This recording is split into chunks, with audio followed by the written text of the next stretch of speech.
Senhor. Cristo, palavra de Deus. Cristo, palavra de Deus.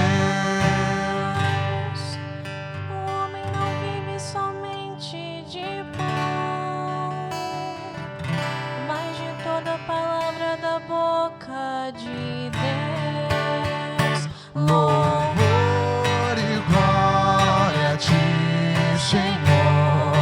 Cristo, palavra de Deus. Cristo, palavra de Deus. O Senhor esteja convosco. Ele está no meio de nós. Proclamação do Evangelho de Jesus Cristo segundo Mateus. Glória a vós, Senhor. Naquele tempo, o Espírito conduziu Jesus ao deserto para ser tentado pelo diabo. Jesus jejuou durante 40 dias e 40 noites, e depois disso teve fome. Então, o tentador aproximou-se e disse a Jesus: Se és filho de Deus, manda que estas pedras se transformem em pães. Mas Jesus respondeu: Está escrito, não só de pão vive o homem, mas de toda palavra que sai da boca de Deus. Então o diabo levou Jesus à cidade santa e colocou-o sobre a parte mais alta do templo. Ele disse: Se és filho de Deus, lança-te daqui abaixo, porque está escrito: Deus dará ordens aos seus anjos a teu respeito, e eles te levarão nas mãos, para que não tropeces em alguma pedra. Jesus lhe respondeu: Também está escrito: Não tentarás o Senhor teu Deus. Novamente, o diabo levou Jesus para um monte muito alto, mostrou-lhe todos os reinos do mundo e sua glória, e lhe disse: Eu te darei tudo isso, se te ajoelhares diante de mim para me adorar. Jesus lhe disse: Vai-te embora, Satanás, porque está escrito: Adorarás ao Senhor teu Deus e somente a Ele prestarás culto. Então o diabo o deixou e os anjos se aproximaram e serviram a Jesus. Palavra da salvação. Glória a vós, Senhor. Louvor e glória a ti, Senhor. Cristo, palavra de Deus. Cristo, palavra de Deus. Sentados, nos recolhemos num tempo de profundo silêncio. Rezemos pedindo ao Divino Espírito Santo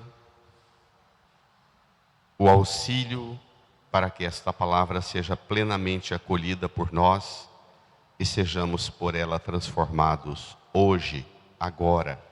Supliquemos.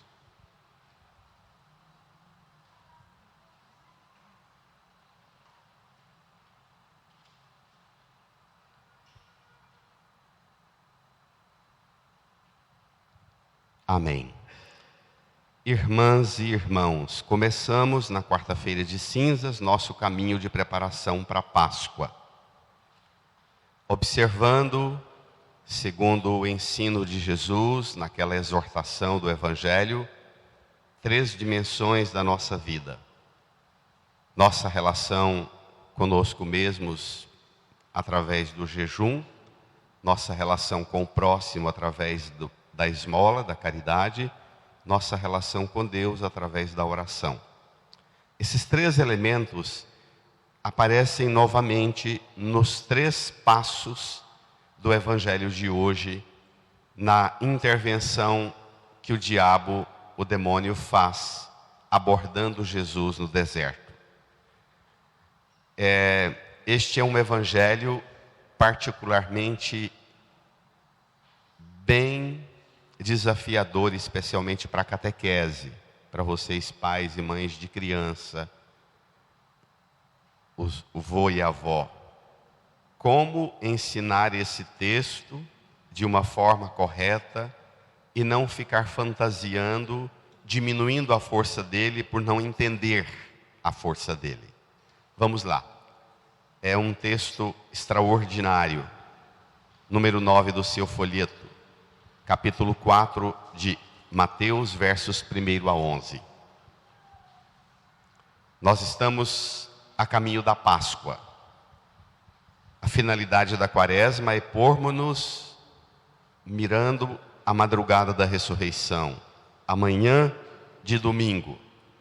Para lá nós caminhamos escutando a palavra de Deus e permitindo que ela vá tirando de nós tudo aquilo que pode nos impedir de participar da plena alegria pascal. Portanto, aquilo que essa palavra hoje tocar você, é para ajudar você a ser uma mulher, um homem inteiro diante do ressuscitado e receber dele toda sorte de graça e bênção pascal. Amém? Então vamos lá. Naquele tempo o Espírito conduziu Jesus ao deserto para ser tentado pelo diabo. Vai. Jesus jejuou durante 40 dias e 40 noites. E depois disso teve fome. Pronto, espere lá. Nós estamos capítulo 4, versículo 1. Se você abrir a sua Bíblia, no capítulo... Qual é o último versículo do capítulo 3, antes da gente chegar aí? O Espírito que conduziu Jesus ao deserto. No capítulo 3, versículo 17, é exatamente o encerramento da celebração do batismo de Jesus. Ele vai ao Jordão, encontra João Batista, se faz batizar. Quando Jesus sai da água, o Espírito Santo desceu em forma de pomba, pousou sobre ele, e do céu veio uma voz que disse: Tu és meu filho amado, ou este é meu filho amado, o meu escolhido. Então, o Espírito que conduziu Jesus ao deserto é o mesmo Espírito que acabou de ungí-lo na graça da fonte do batismo, onde Jesus não foi purificado de pecado nenhum, porque ele não cometeu pecado, mas onde ele foi apresentado a nós como o eleito, o escolhido. Na verdade, o único eleito e escolhido por Deus. O Espírito Santo que ungiu o eleito, leva o eleito que saiu da abundância, da fartura da água do Jordão, do vale do Jordão, o pedaço de terra mais fértil do mundo. O mesmo Espírito move Jesus para o deserto, porque lá no deserto Jesus vai mergulhar noutra realidade. No Jordão, ele mergulhou no mistério, na imersão do amor do Pai, um amor que será revelado ao extremo também de Deus para conosco aqui. Mas no deserto Jesus vai mergulhar no mistério da realidade da mulher e do homem, que vivem e lidam com uma situação sempre muito sofrida: o pecado, o sofrimento, a morte. O deserto é lugar da escassez, da ausência de tudo. Só você com você e no máximo Deus, porque é espírito. Deserto é simbolicamente o lugar da ausência de todos os recursos. Jesus vai ao deserto jejuar 40 dias e 40 noites, tem fome.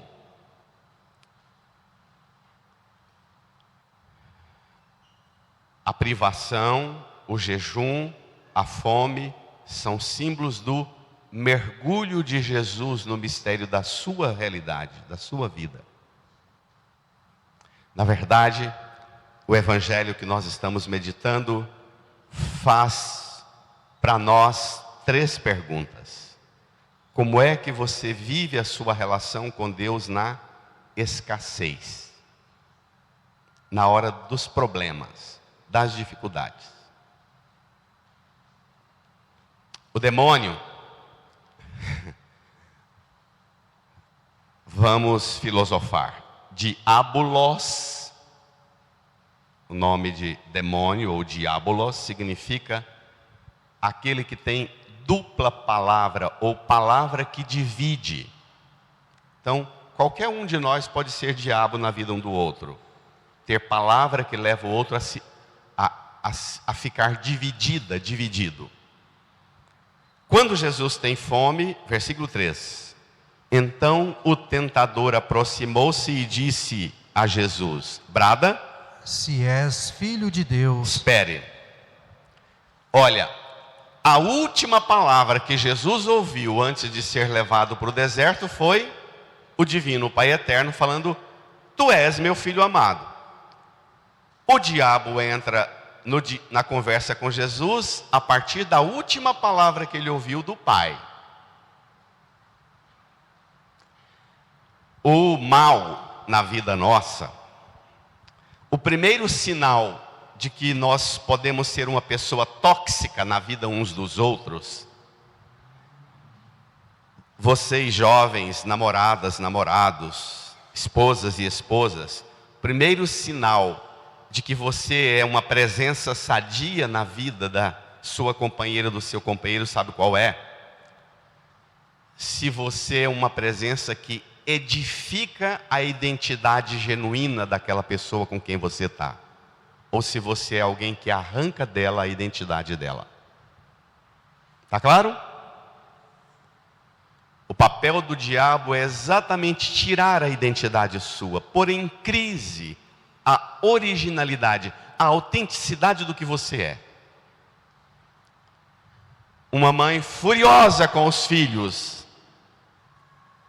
ela tem raiva dos filhos e ela esquece que ela é mãe.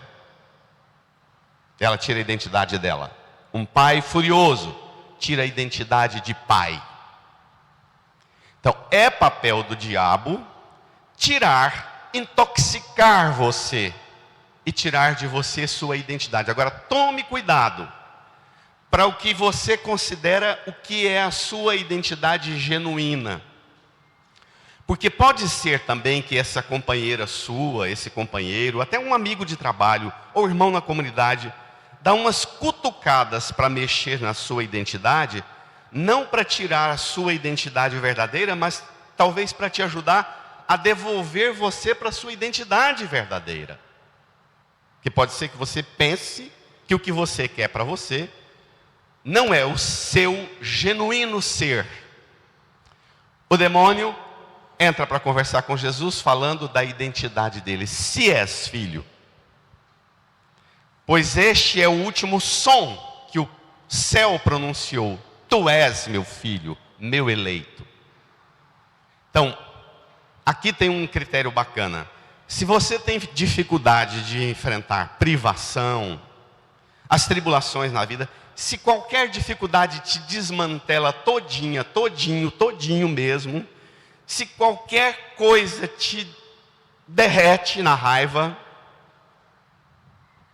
o que está em crise é sua genuína identidade de filha e filho de Deus. Está claro? Olha, Jesus está 40 dias em oração, sem comer, sem beber, está com fome. E o demônio chega nele para dizer: se és filho, se revolte com essa situação.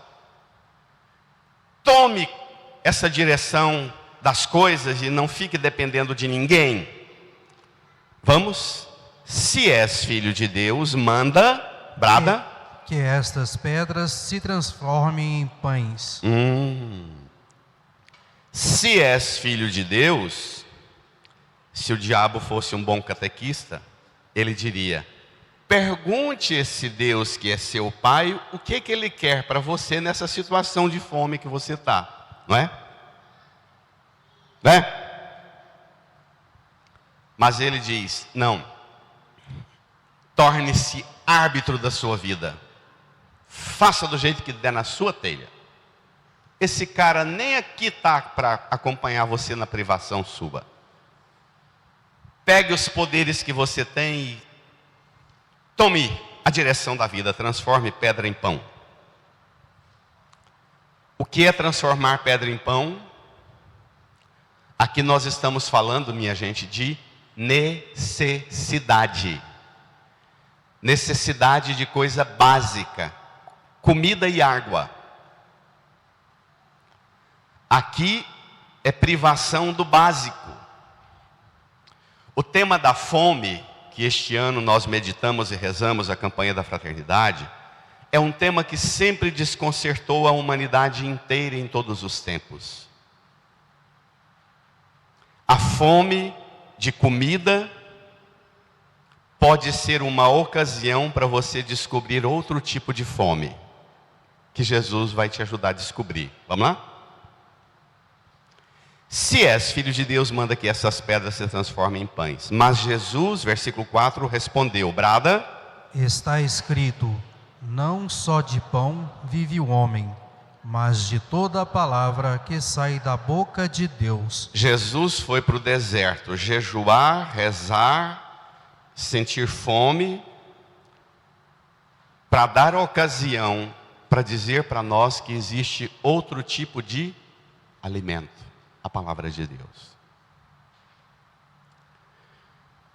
Quem tem fome só de pão, tem geladeira cheia, termina o almoço, acorda de um soninho bom no domingo, de um almoço delicioso, e acorda num mau humor maldito, não é?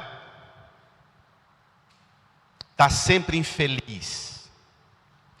Quem não sabe e não descobre como cultivar a fome de Deus, é infeliz na escassez, como também é infeliz na fartura.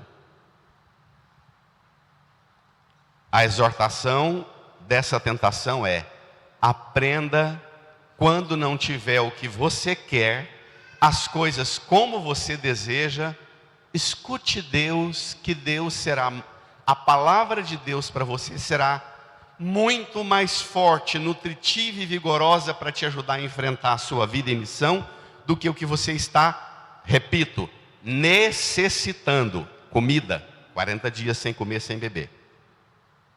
Escutar Deus. Portanto, na campanha da fraternidade deste ano, nós precisamos levar aos pobres a comida, lutar para que ninguém passe fome num país de tanta riqueza, mas nós não podemos reduzir o alimento que levamos a pão, mas também palavra de Deus.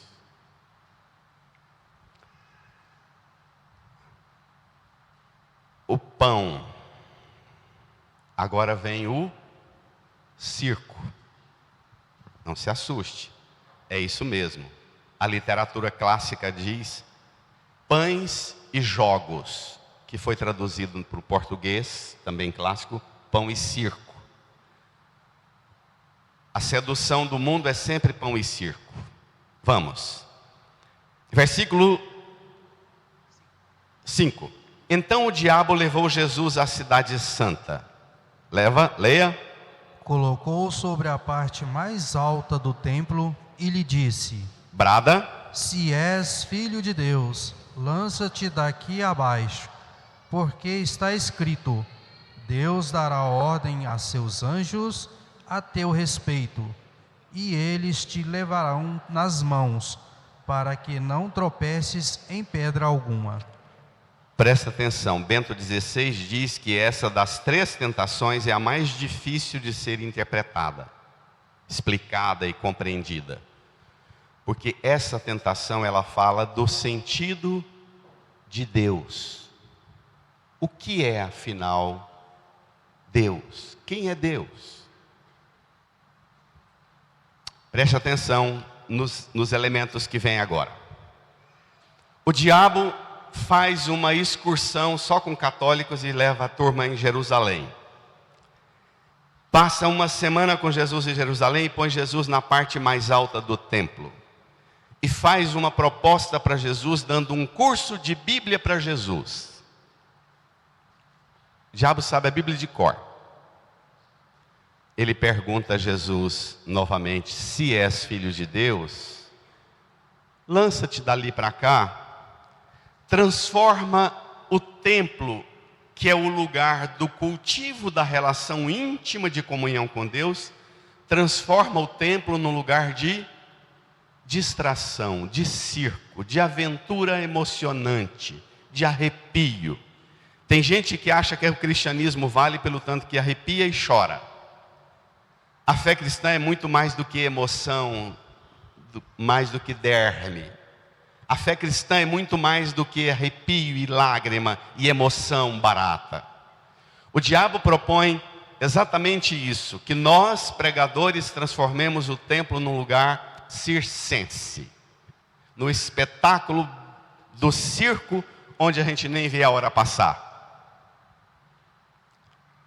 Essa proposta do diabo é, na verdade, para encerrar a relação do homem com Deus.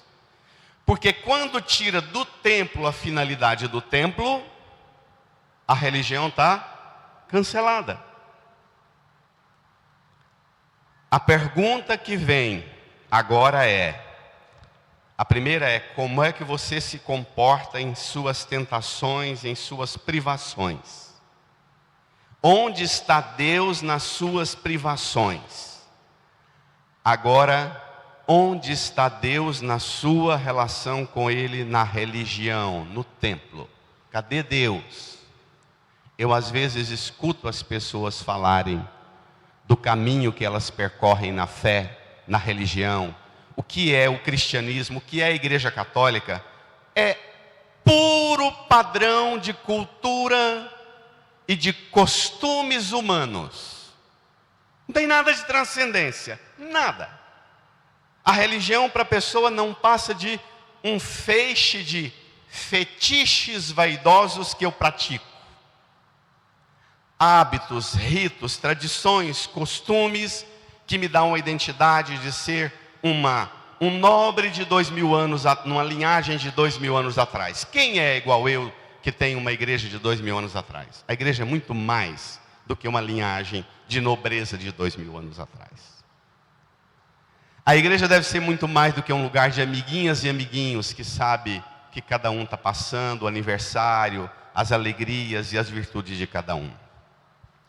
O templo, por excelência, é o lugar onde Deus estabelece a presença dEle conosco e Ele, vamos comigo, espera de nós uma relação dos lábios de Jesus. Vamos lá? Depois do diabo ensinar todo o Salmo 91, Jesus lhe respondeu: também está escrito: não tentarás o Senhor teu Deus. Também traduzido por: não porás à prova o Senhor. A fé, a religião, não é um lugar de pôr à prova Deus. Mas a fé, a religião, é lugar de pôr à prova a minha vontade, a sua vontade de estabelecer uma profunda comunhão com Deus. Você só entende a proposta do diabo: atira-te de lá para cá, para ver se esse Deus seu vai mandar anjo para te segurar, e as massas vão dizer: oh! Essa proposta do diabo, para Jesus pular lá de cima e ver se anjo desce, Jesus vai vivê-la de uma forma mais uma aventura maior. Não é à toa que o Sermão da Montanha começa com as bem-aventuranças, não é? Onde é que Jesus vai lançar-se do alto para baixo? É do alto do Monte Calvário. do alto da cruz, em que ele, tendo lançado-se lá do alto do céu, na comunhão eterna com o Pai, ele lança-se nesse precipício de sofrimento, de dor e horror, de morte. Ele lança-se nesse precipício do Calvário e da cruz para aproximar-se dos precipícios que cada uma e cada um de nós estamos, para estender a mão e derramar sobre nós o seu sangue e regenerar nossa vida e curar nossas feridas e recuperar nossa identidade de filha e filho do Pai. Amém? É esse o precipício que ele lança. Infinitamente maior do que uma religião de espetáculo, uma religião de distração, uma religião de arrepio e de emoção.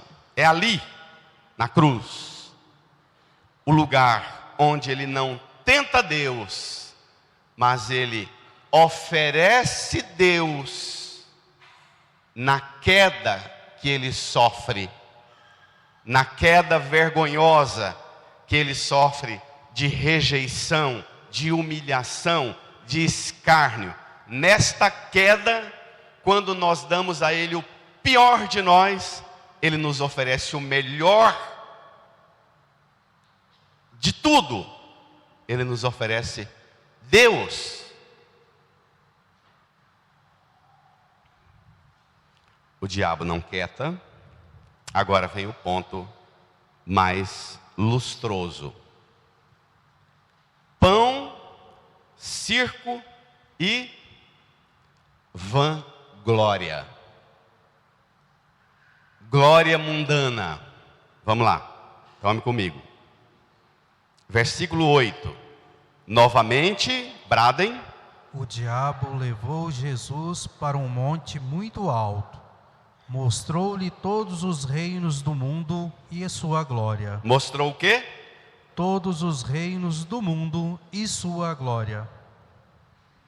E lhe disse: eu lhe darei tudo isso, se te ajoelhares diante de mim para me adorar.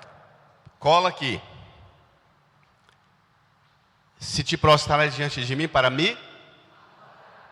Mas adorar a Deus não é coisa própria para a gente fazer no templo.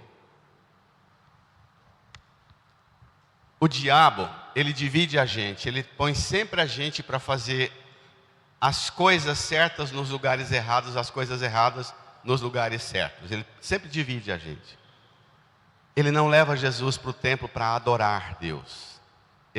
Lá no templo ele tira a finalidade do templo.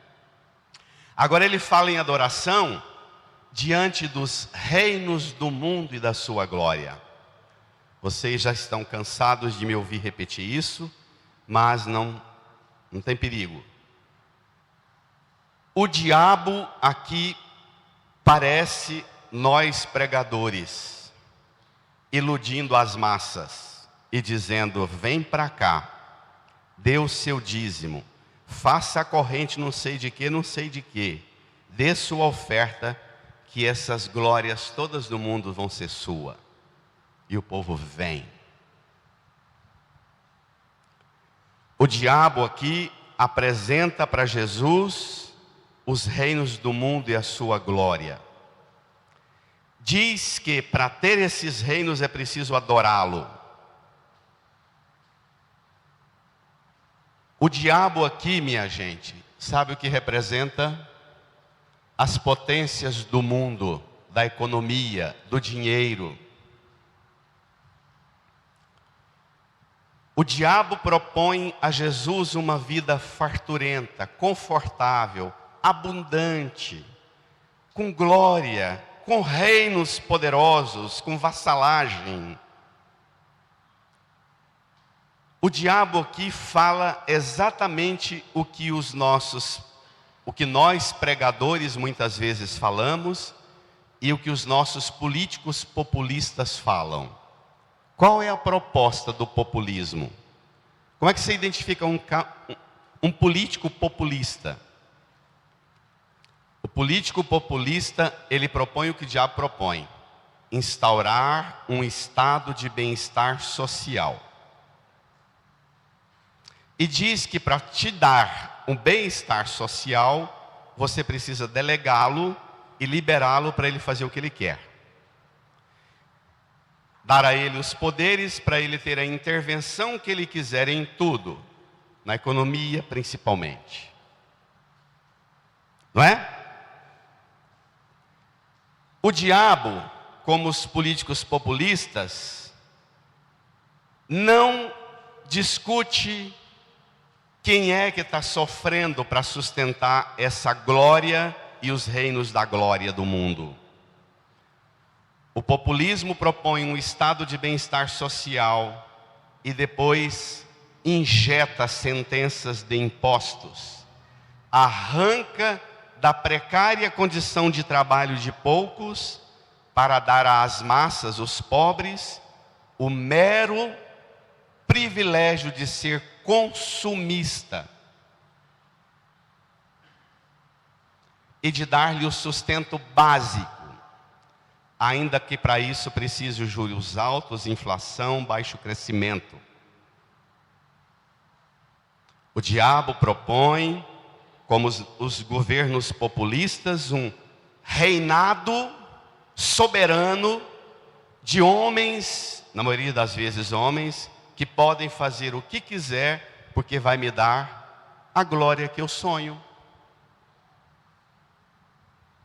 E como o diabo propõe isso, e a política propõe isso, e nós pregadores muitas vezes estamos a serviço disso, nós levamos para dentro do coração e da mente da pessoa uma divisão.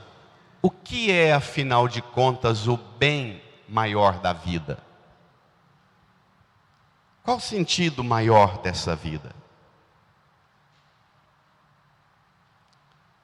Olha, o cristianismo sempre foi, ao longo da história, sempre foi. Israel, eu contei nos domingos anteriores, a história do profeta Amós com o conflito com a Síria. Bento XVI, no livro Jesus de Nazaré,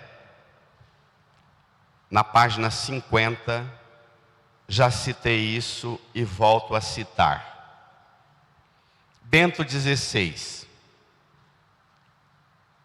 explicando as tentações que Jesus enfrenta da parte de Satanás, diz assim: Jesus é provocado por Satanás, que quer dar-lhe um conforto, mas Jesus experimenta nele mesmo um poder de conforto muito maior pela ressurreição. Isto é, este poder que virá pela sua ressurreição pressupõe, olha a cruz, pressupõe a cruz, pressupõe sua morte, pressupõe a sua coragem de denunciar todas as estruturas de pecado, de contradição e morte que dominam o mundo. O Gólgota, o monte do Calvário, é para Jesus o monte da glória, onde ele está suspenso na cruz e morre escarnecido pelos homens e abandonado pelos seus discípulos. O reino de Cristo é algo completamente diferente dos reinos da terra e do esplendor dos reinos de Satanás, e que Satanás apresenta. Este esplendor, nós o veremos na madrugada da ressurreição. Tal esplendor Cristo não tem, aquele da glória do mundo. O esplendor que Cristo oferece é o ouvido humilde do cristão que escuta a pregação do Evangelho e se deixa tornar-se discípulo de um que, não tendo nunca conhecido o pecado, morreu escarnecido na cruz. O esplendor da humildade dos que escutam a pregação, e se fazem discípulos dele. Agora vem a coisa mais brava, que ninguém na história da igreja escreveu o que Bento escreveu.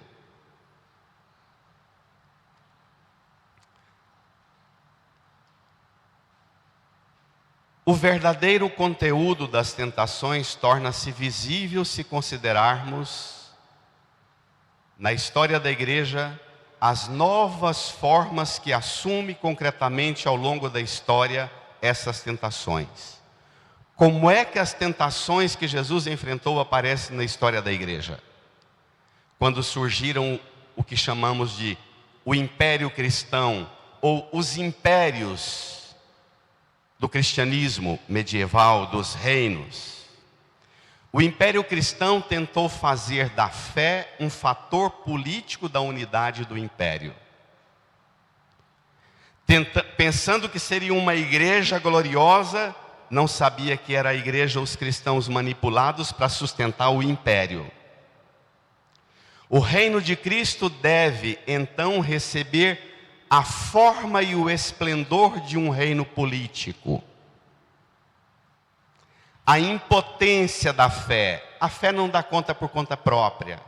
A impotência terrena de Jesus, ele não vai vencer o mal, deve ser ajudada pelo poder político e militar. Então a igreja cede aos reinos do mundo e pede-lhes ajuda.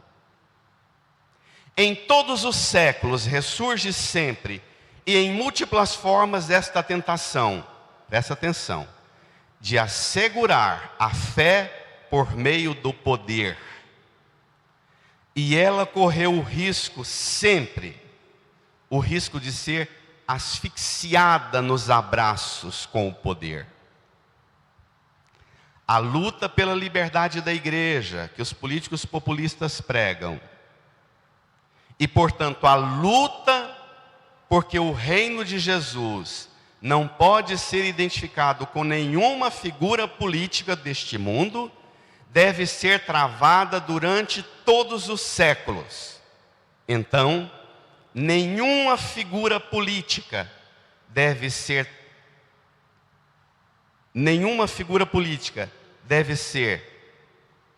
acolhida, mas rejeitada como símbolo perfeito da solução. Então, o preço pela mistura da fé com o poder político consiste, em última análise, no fato de que a fé entra a serviço do poder e deve vergar-se aos seus critérios. A impotência da fé, a impotência terrena de Jesus, deve ser ajudada pelo poder político e militar. Nós vamos colocar a estrutura de Estado à disposição da igreja. Essa é a pior e a mais desgraçada de todas as alianças. Porque a igreja precisa ter autoridade para dizer a qualquer homem e a qualquer mulher de qualquer ideologia, em qualquer tempo, a igreja é responsável a dizer a todos a mesma e única força do anúncio de Jesus: converta-se e creia no Evangelho. Está claro? Não estou perguntando se concorda. Estou perguntando se está claro. Concordar é um problema seu com o Senhor no deserto. Isso não é problema meu. Nem darei conta de resolver. Eu também tenho conflitos enormes nesse embate.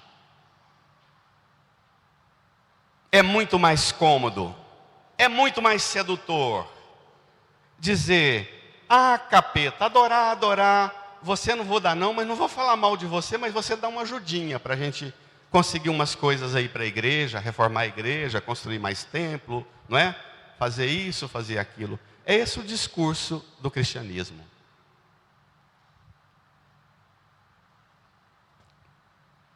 Na luta contra Satanás, Jesus venceu a mentirosa divinização do poder e do bem-estar à maneira das promessas de um futuro, concedendo tudo a todos por meio do poder e da economia.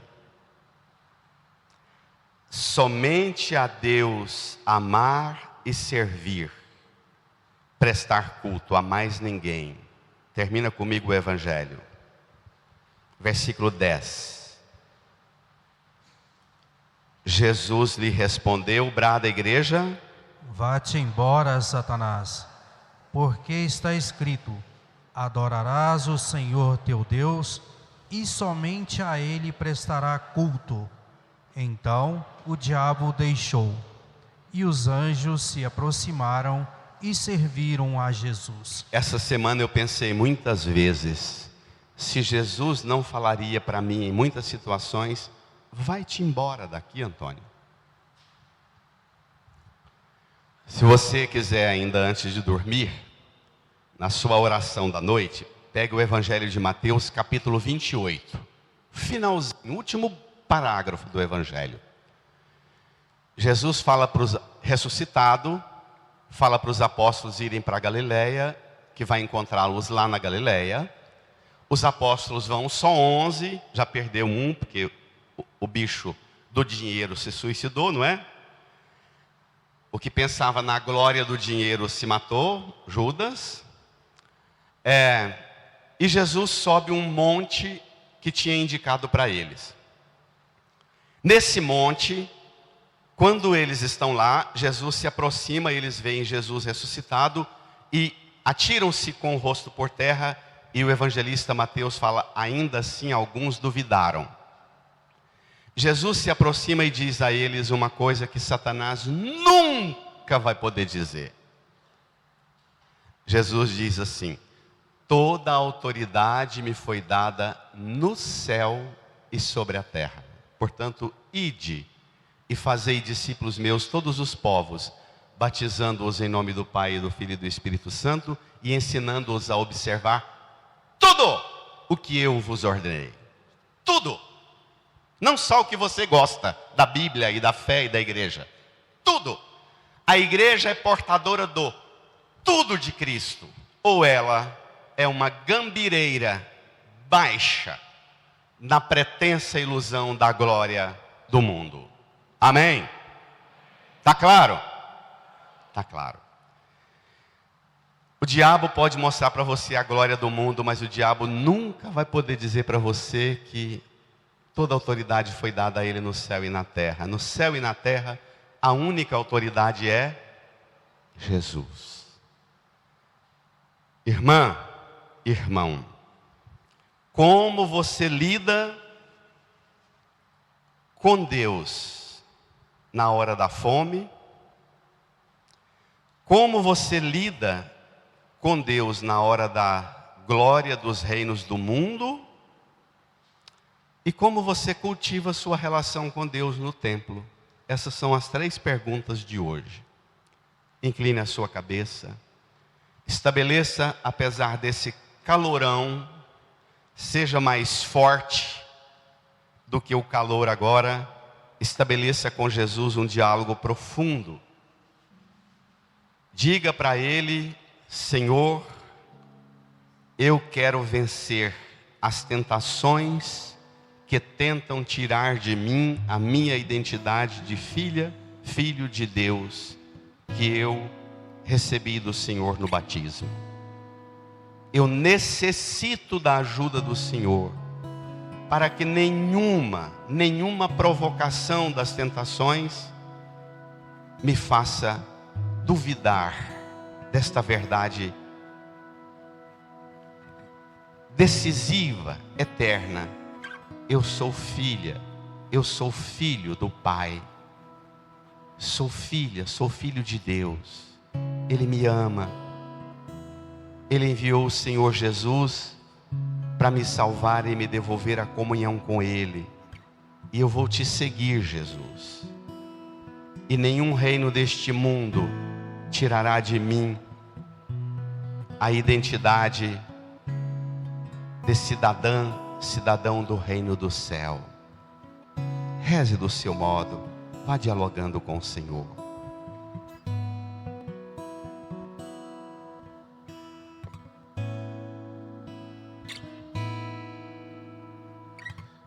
Enche-me, Senhor, com o teu Espírito. minha alma reviverá.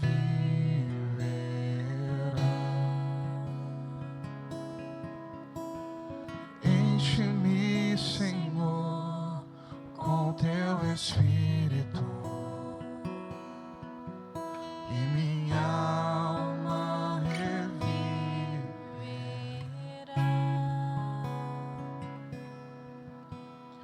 para te adorar, para te louvar.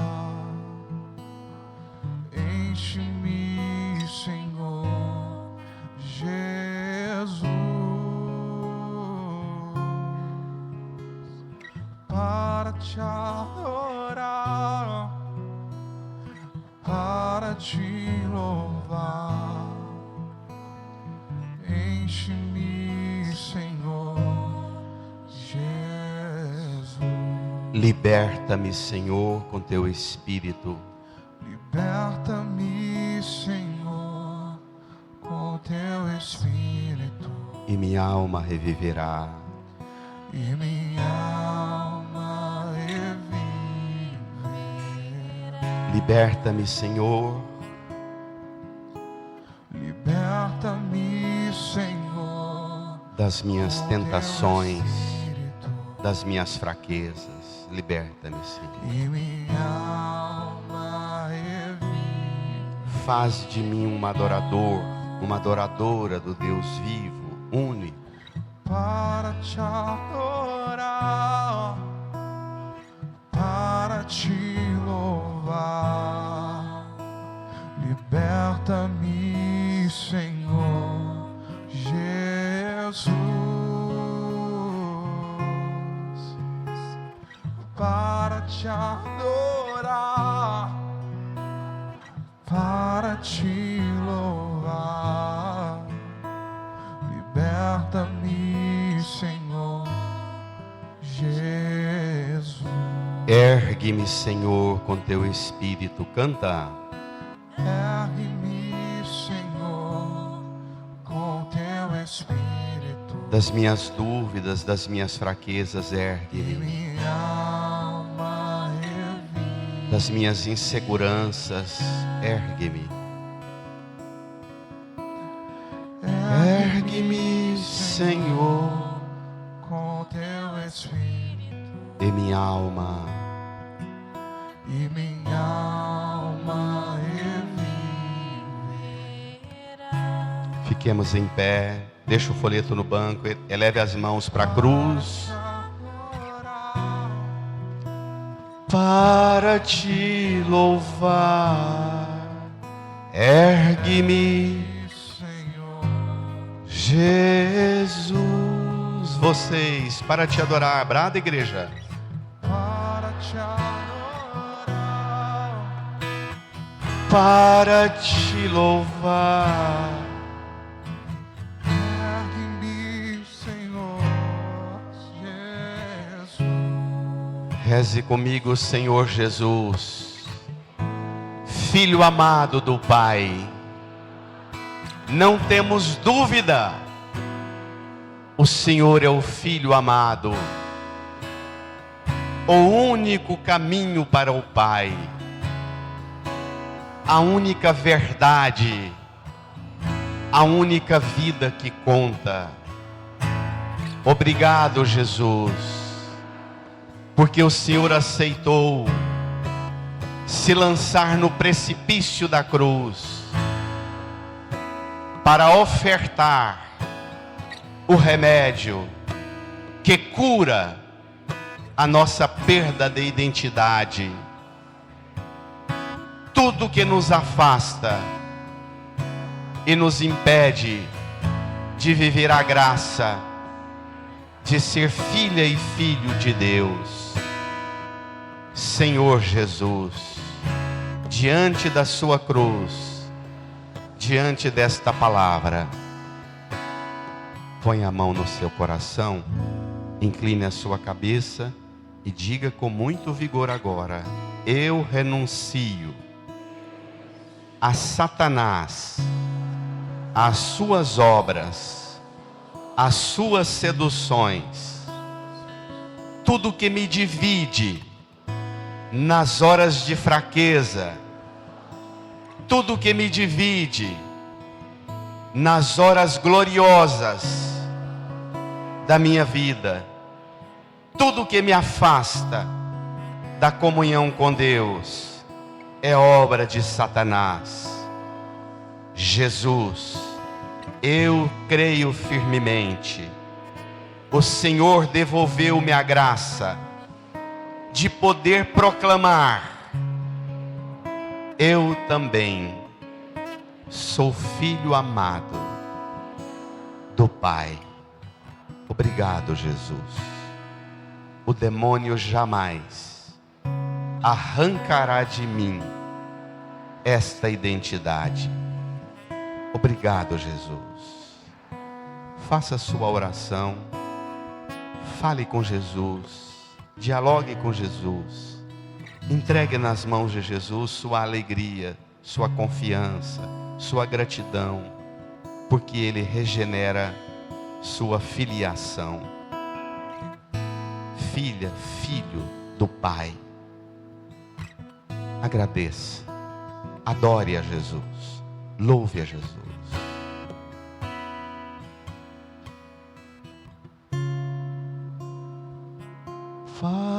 Para te adorar, para te louvar, liberta-me, liberta-me, Senhor Jesus, para te adorar, para te louvar, liberta-me, Senhor